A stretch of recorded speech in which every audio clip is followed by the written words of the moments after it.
Most people think pain exists in the body, in the muscles, in the joints, in the tissues. The issues are in the tissues, right? We hear that all the time.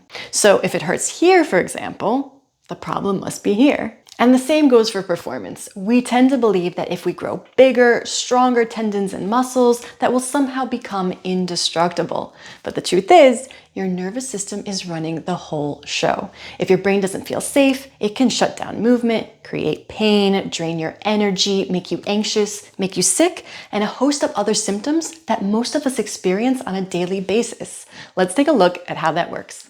If you're new to the channel, my name is Tara Bianca, and I am a longtime holistic health coach, an Oxygen Advantage master instructor, and a Z-Health certified practitioner teaching functional and performance-based breathing and nervous system conditioning. Today, I want to approach this topic by outlining the three main roles of your nervous system.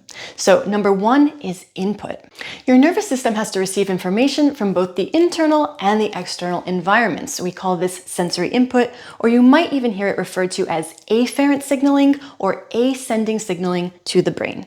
Basically, your brain is constantly receiving uncountable amounts of input from your main sensory organs. So your eyes, your ears, nose, tongue, your skin, your joint receptors, as well as from your internal organs. So your heart, your lungs, your stomach, etc. You may have heard this described as your interoception or your interoceptive system.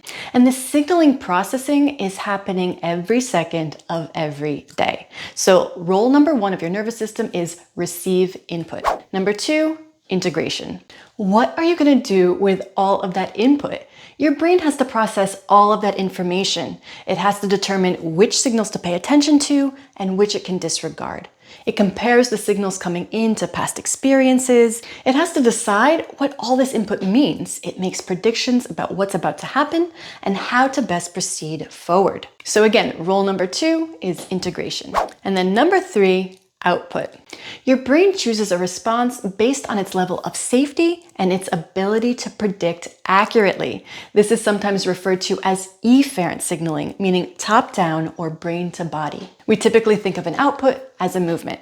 So I've taken in all this input, I've integrated it, and I've decided to pick up this glass of water and drink it. Or maybe I've decided I better start running to get away from that noise that I hear. But actually, your brain might choose a number of different outputs. It doesn't just have to be a movement.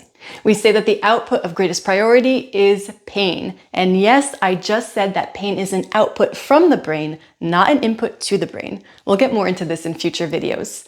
So role number three of the nervous system is output. Some other common outputs, especially if your brain is perceiving some kind of threat in the environment, could be things like limited range of motion, fatigue, poor balance, dizziness, migraines, lack of strength, so an inability to generate force, things like anger, so that uncontrollable emotional reactivity is a type of output. And then you have things like anxiety or depression. So all these things that we think of as mental health issues definitely have a physiological and a neurological component. I've talked about this in past videos when discussing how to breathe to control your stress response, hacking into your own physiology in order to shift your mental state. And then there's so many other outputs as well. The key point is that a lot of these symptoms that you experience throughout the day can really be rooted in how your nervous system is perceiving your environment. The good news, your nervous system always chooses the output it thinks will keep you safe. Survival is job number one. The bad news, some of the outputs your nervous system chooses, things like pain and limited range of motion, while protective, don't always feel so good to experience. We'll talk about this in greater depth as I develop this video series. Just to give you an analogy here, something visual to latch onto, you can think of your nervous system a bit like a factory line. So the raw ingredients in the product you're producing represent your sensory inputs. If the ingredients are of poor quality, spoiled, or measured incorrectly, the resulting product is much more likely to be undesirable.